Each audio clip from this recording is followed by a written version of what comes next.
Okay, this is chapter 17 of The Night Singer, Thursday, May 16th. 17.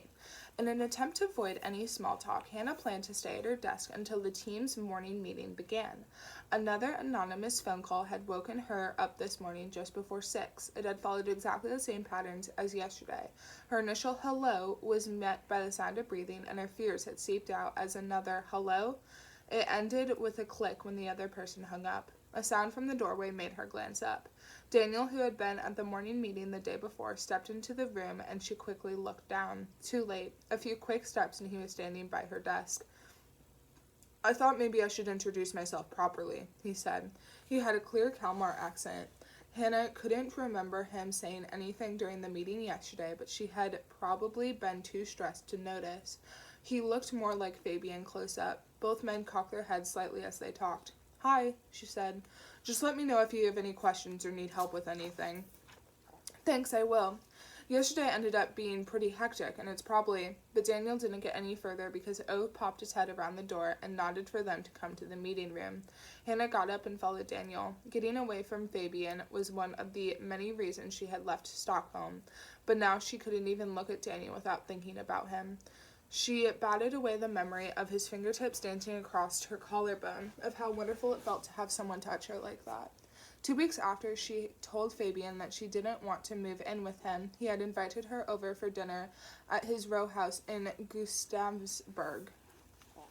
She had barely taken a bite of her dessert when he announced that it wasn't working anymore, or rather, she wasn't. The shock had been paralyzing. How could he go from wanting to live with her to not wanting her at all in such a short period of time? Without a word, she had stood up and left. It was only later that she had felt angry, that had always been easier for her than grief. Things had been difficult at work afterward, seeing Fabian and simultaneously wanting to hit him and throw herself into his arms. She had made a promise to herself never to get involved with a colleague again. A new image popped into her head. This time it was Daniel lying by her side, fingers brushing her collarbone. She paused, only entering the meeting room once the color had faded from her cheeks.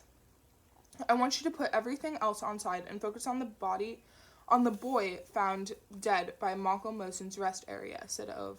The local press the local press aren't the only ones who found out about the murder. The tabloid vultures have been sniffing about too.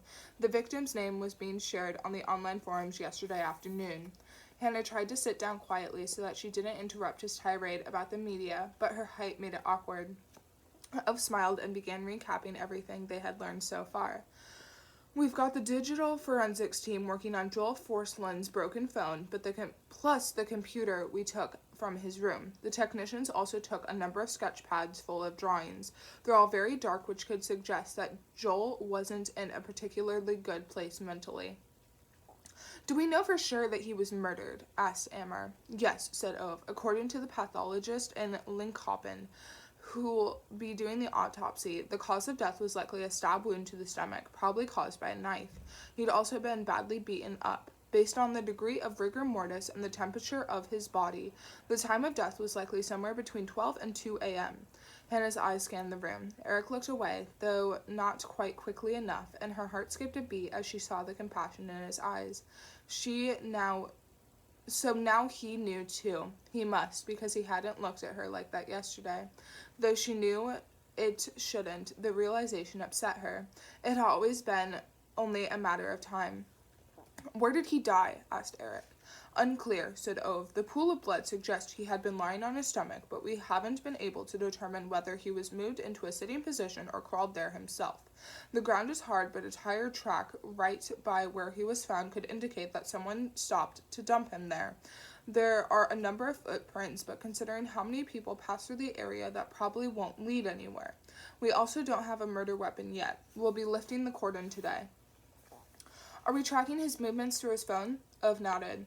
"We need to know where he went after leaving the house." "Have we identified the driver in the parked car?" asked Amir. "Yes, his name is Samuel Hergen," said Ove. "He lives in Farsten and works at the chicken processing plant in Morbelonga. He's also in the database suspected of assault, but unfortunately we haven't been able to get a hold of him yet." "What about the cyclist?" Nope, said Ove. Try to dig him out and talk to the local police, youth groups, and known dealers in the area. Amar nodded. So, do we know what kind of flower Joel was holding? Asked Hannah. She had to say something in order to silence the voice in her head, telling her she shouldn't be here, that she was good for nothing. No matter how much she achieved, she struggled to get rid of the voice, and it often popped up whenever she had been quiet for too long. A bloody crane's bill, said Ove. It's been sent to a specialist. Does it have any particular meaning? Ove shook his head. I can look into that, said Karina. I love flowers. What you love is taking it easy at your desk, Amir grinned. So, what leads are we following? Asked Daniel. Hannah turned to look at him and tried to see past his brown eyes and the way he tipped his head. Was he even 30? He was definitely the youngest member of the team, but he didn't give off the impression of having anything to prove. If anything, Daniel came across as calm and self-confident. Hannah wanted to get to grips with the group, the roles they each played. Amir was clearly the joker, though he was still highly efficient. She had already noticed that most of the important tasks seemed to end up in his lap. Karina and Ove did as little as possible, which wasn't necessarily great considering he was the boss. But what about Eric? He was the person Hannah had spent the most time with, but she still wasn't sure about him. The constant flow of words, the way everything seemed to run off him like water. So far, we only have one real lead, said Ove, namely that his father, Axel Stanston, might be involved somehow. The Axel Stanston? Asked Karina. Afraid so, yes. I requested his logs yesterday. Daniel, could you have a closer look at him? Give the material to Eric or Hannah. They'll look after the interviews. Ove had seemingly changed his mind about Axel since Hannah had left his office yesterday. At the time, he had been clear. He didn't think they had enough to warrant that kind of focus on him. When Hannah finally got a hold of Tatjana yesterday, she had confirmed that she was at the office with Axel until 11 o'clock, and she denied having discussed his alibi with him. Hannah knew she should say something about the pictures she had taken of the rest area, mention the blonde woman. She regretted not pulling her to one side and talking with her there and then. The woman's grief had seemed different from everyone else's, more introspective somehow, despairing, but Ove was about to bring the meeting to a close. The minute it was over, Hannah hurried away. She had to get in touch with Rebecca. She couldn't put it off any longer. But how? Hannah locked herself the bathroom so that she could gather her thoughts in peace. Eventually, she sent a message. I'm so sorry about everything. I've been thinking about you nonstop. Rebecca called her right away. I've been thinking about you too. I'm glad we met again, but her voice sounded gravelly. It wasn't clear whether that was because she had been crying or because she had taken something, possibly both. I don't know. I know how hard yesterday must have been, said Hannah. And I don't mean just finding out, but all the questions too. Don't worry, Rebecca told her. You were just doing your job. It didn't sound like she quite meant what she said. Actually, I have another question for you, said Hannah. The police officer in me has to ask. Okay. Did Joel smoke hash? The silence that followed seemed to quiver with anger. Who said that? No one. Forensics found some hash in his room. The test will be able to tell us whether he used it or not. Did you have any other questions? No, not right now. Hannah wanted to show Rebecca that she didn't care just because of her job. I went to the police where Joel was found yesterday. There were quite a few people there. People have been coming here too, said Rebecca. But no one has knocked. They just leave things at the gate. Honestly, isn't that quite nice? Yeah. Hannah stared at the toilet door. There was a blue line down the middle of it, as though someone had started to do some graffiti and then lost their nerve. Is your husband at home? She asked. No, he's just started working for a friend's carpentry firm, and they've got a job where they need to finish before June. But I don't actually want him here right now anyway. Sanja is looking after Molly today, and she's filled the fridge with food. Sanja? Yeah, the lady with the sweets is my mother-in-law now. I didn't realize she had kids. She adopted Petrie when he was 13. You and I were already 11 by then. The two women listened to each other, breathing for a moment. Hannah was struggling to tear her eyes away from the blue line. Maybe it wasn't even deliberate. Maybe someone had accidentally drawn it when they opened the door. She didn't really want to talk, but she knew she had no choice. What about your mom? Yeah, she's still alive. We've got a good relationship now. She's in Karlskrona right now, but she booked a ticket as soon as I called her. She's arriving tonight. Hannah heard footsteps which paused outside the door. Listen, I need to go, she said, but I promise I'll call every day. There's only one thing I want you to promise. What? That you'll find whoever killed Joel. Hannah knew that was the kind of promise she could never make, but this was Rebecca. She had no choice. Okay, she said, I promise. No. The last day. Joel is sitting at the very back of the bus, his face to the window.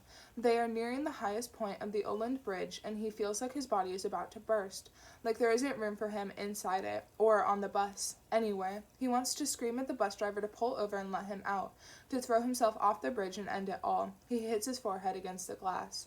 The woman in the row in front turns around and glares back at him. He should tell her to mind her own damn business, but instead he gives her an apologetic smile, like always. Mom won't believe him if he tells her how dark and ugly he is inside. She won't believe what he is thinking about doing, everything he has already done. But he's so tired of acting, of pretending to be someone he isn't. Joel turns to look outside again. For a few seconds the bus seems to float between sea and sky, but then it continues downward and it becomes easier to breathe. It's so typical of his bad luck that he ran into Axel of all people. If only he'd left Kolzinska a few minutes earlier or later, he could have avoided it. The shove into the radiator isn't the only abuse Joel remembers, but it was definitely the worst. There was just so much blood. He was sure she was going to die. Mom says Axel also hit him, but he has no memory of that. When Joel was 9, he agreed to spend a weekend with Axel. He was so desperate for a father, one who didn't just have eyes for Molly, and he had also been promised a mountain bike. At the time, he hadn't seen Axel in over a year. Joel doesn't remember what started it, but he recalls Axel raising a fist to him and screaming, "You ungrateful brat."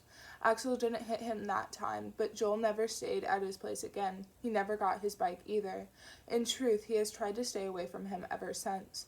Joel takes out his phone and scrolls through his feed. It does nothing for his anxiety, but it does help to pass the time. He spends several minutes watching a video of a cat attacking its own reflection, only managing to tear himself away from it when Nadine sends him a snap. It's a picture of the graffiti on her desk, accompanied by the words, "School sucks, you're not missing a thing." Sucking is what someone has scrawled when they want to do Sige, Nadine's incredibly hot woodwork teacher. "You're just trying to cheer me up," Joel replies. "Is it working?" "Yep." Joel closes Snapchat and sees that he has a new message on WhatsApp.